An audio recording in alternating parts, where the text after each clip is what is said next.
नमस्कार, मैं हूं प्रदीप शर्मा और आप देख रहे हैं इन 24 न्यूज की खास पेशकश पूजा पर सियासत। जी हां, अब हमारे देश में राजनीति का स्तर इतना गिर गया है कि लोग दो लोगों की पूजा करने पर भी आपत्ति कर रहे हैं। दरअसल मुंबई समेत समूचे देश में इन दिनों गणेश चतुर्थी को लेकर उत्साह देखने को मिल रहा है। खासकर महाराष्ट्र की तो महाराष्ट्र में सबसे ज्यादा गणेश का पर्व मनाया जाता है। सबसे बड़े बड़े पंडालों से लेकर आम लोगों के घरों तक बड़ी बड़ी हस्तियों के घर पर बप्पा विराजे हैं और पूरे विधि विधान से रिद्धि सिद्धि के देवता की पूजा अर्चना की जा रही है। वहीं बीते दिनों देश के प्रधानमंत्री नरेंद्र मोदी सुप्रीम कोर्ट के मुख्य न्यायाधीश जस्टिस डीवाई चंद्रचूड़ के घर पहुंचे, जहां उन्होंने सीजीआई के साथ भगवान गणेश की पूजा अर्चना की। लेकिन इसका वीडियो सामने आने के बाद बवाल मच गया है। विपक्ष ने पीएम मोदी और सीजेआई के इस वीडियो को लेकर आपत्ति जता रहा है। वहीं शिवसेना यूबीटी के सांसद संजय राउत तो दो कदम और आगे बढ़कर साठगांठ का आरोप लगा रहे हैं। लेकिन इन तस्वीरों को जरा आप गौर से देखिए।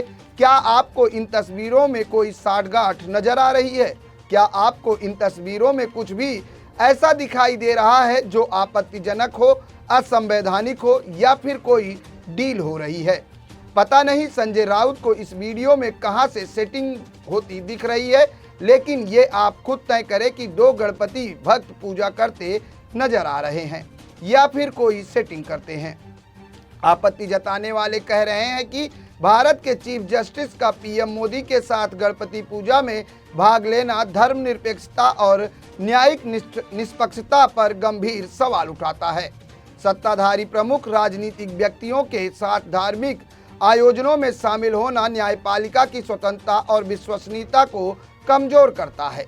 लेकिन उन्हें इस बात का भी जवाब देना चाहिए कि आखिर दो गणेश भक्तों के पूजा करने से न्यायपालिका की विश्वसनीयता खतरे में कैसे पड़ रही है। कुल मिलाकर विपक्ष या फिर आपत्ति जताने वाले जो कह रहे हैं कि उससे तीन बातें प्रमुख तौर पर सामने आई हैं, या यूं कह सकते हैं कि वो लोग तीन तरह से आपत्ति जता रहे हैं। जिसमें सबसे पहली आपत्ति ये है कि इससे न्यायपालिका और सुप्रीम कोर्ट की निष्पक्षता पर सवाल उठेगा और लोगों को ऐसा लगेगा कि मोदी सरकार का सुप्रीम कोर्ट के कार्य और बड़े फैसलों पर मोदी सरकार का प्रभाव है। इसके अलावा चीफ जस्टिस के निष्पक्षता पर भी सवाल उठेंगे। वहीं उनकी दूसरी आपत्ति हिंदू धर्म को लेकर है, क्योंकि जस्टिस चंद्रचूड़ और प्रधानमंत्री नरेंद्र मोदी भगवान गणेश की पूजा कर रहे हैं। सबसे हैरानी की बात तो ये है कि सवाल उठाने वाले अधिकतर हिंदू हैं और खुद पूजा पाठ भी करते हैं।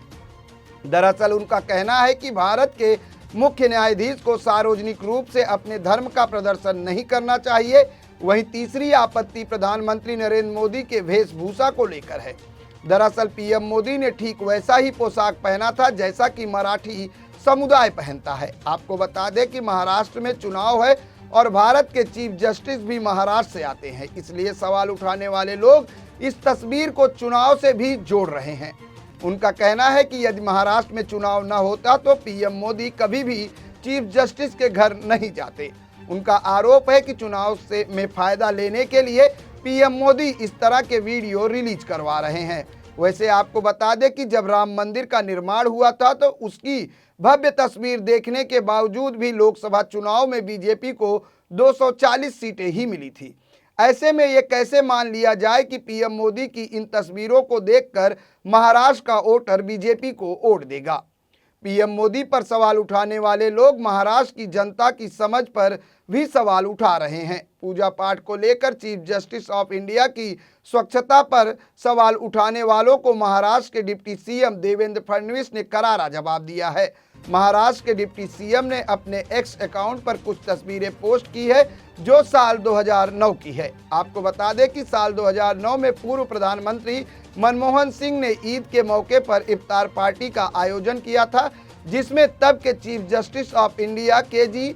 बालकृष्णन भी शामिल हुए थे। ऐसे में सवाल उठता है कि क्या मनमोहन सिंह के साथ के.जी. बालकृष्णन ने जो कि तब के चीफ जस्टिस थे उन्होंने साठगांठ की थी। देवेंद्र फडणवीस ने हमला बोलते हुए कहा कि अचानक से इकोसिस्टम सक्रिय हो गया है, जो हिंदुओं का विरोध करते करते भगवान गणेश का विरोध करने लगा है। महाराष्ट्र के उप मुख्यमंत्री ने कहा कि हर साल के justice of India Chandrachud Delhi में मराठी शख्स से मूर्ति मंगवाते हैं और अपने घर में विराजित करते हैं। उन्होंने सवाल पूछा है कि आखिर इसमें कौन सी सेटिंग विपक्ष को नजर आ रही है। वैसे आपको बता दें कि जब 2009 में मौजूदा प्रधानमंत्री मनमोहन सिंह ने इफ्तार पार्टी का आयोजन किया था, तब चीफ जस्टिस के अलावा विपक्ष के नेता लाल कृष्ण आडवाणी भी शामिल हुए थे और दोनों में बातचीत करते हुए भी नजर आए थे। सवाल ये भी उठता जा रहा है कि अगर एक प्रधानमंत्री के द्वारा इफ्तार पार्टी का आयोजन किया जाता है और उसमें चीफ जस्टिस शामिल होते हैं, तो फिर चीफ जस्टिस के घर यदि प्रधानमंत्री पूजा करने पहुंचते हैं तो उसका विरोध क्यों? वैसे जो लोग प्रधानमंत्री नरेंद्र मोदी और मुख्य न्यायाधीश डीवाई चंद्रचूड़ की तस्वीरों को देखकर निष्पक्षता पर सवाल उठा रहे हैं, उनके लिए जान लेना भी जरूरी है कि सुप्रीम कोर्ट ने चुनावी बॉन्ड से लेकर मणिपुर की हिंसा और चंडीगढ़ में चुनाव में जो फैसले दिए हैं वह किसी दल और सरकार के मोहताज नहीं हैं। यह फैसला बताते हैं कि सुप्रीम कोर्ट हमेशा से निष्पक्ष रहा है और कई महत्वपूर्ण पर केंद्र की मोदी सरकार और भाजपा को भी आईना दिखाया है। महाराष्ट्र की डिप्टी सीएम देवेंद्र फडणवीस ने जो आरोप लगाया है, यदि कोई इफ्तार पार्टी का आयोजन करता है तो उसमें सवाल नहीं उठता है और यदि कोई प्रधानमंत्री पूजा में शामिल हो जाता है तो उस पर धर्मनिरपेक्षता का सवाल क्यों खड़ा किया जा रहा है। पीएम मोदी की तस्वीरों पर सवाल उठाने वाले मनमोहन सिंह की तस्वीरों पर खामोश क्यों हैं?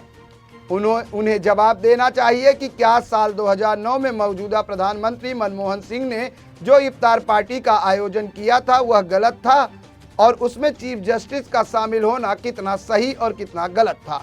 यदि वह इफ्तार पार्टी गलत थी तो गणेश भगवान की पूजा में पीएम और चीफ जस्टिस का शामिल होना गलत कैसे हो सकता है?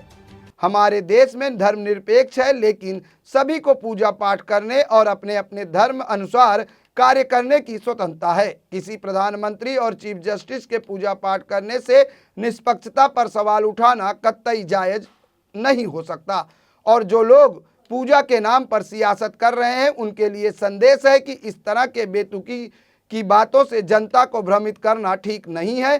फिलहाल इस पेशकश में इतना ही। बाकी की ताज़ा तरीन खबरों के लिए बने रहें इन 24 न्यूज़ के साथ। मुझे यानी प्रदीप शर्मा को पूरी टीम के साथ दीजिए इजाज़त। नमस्कार।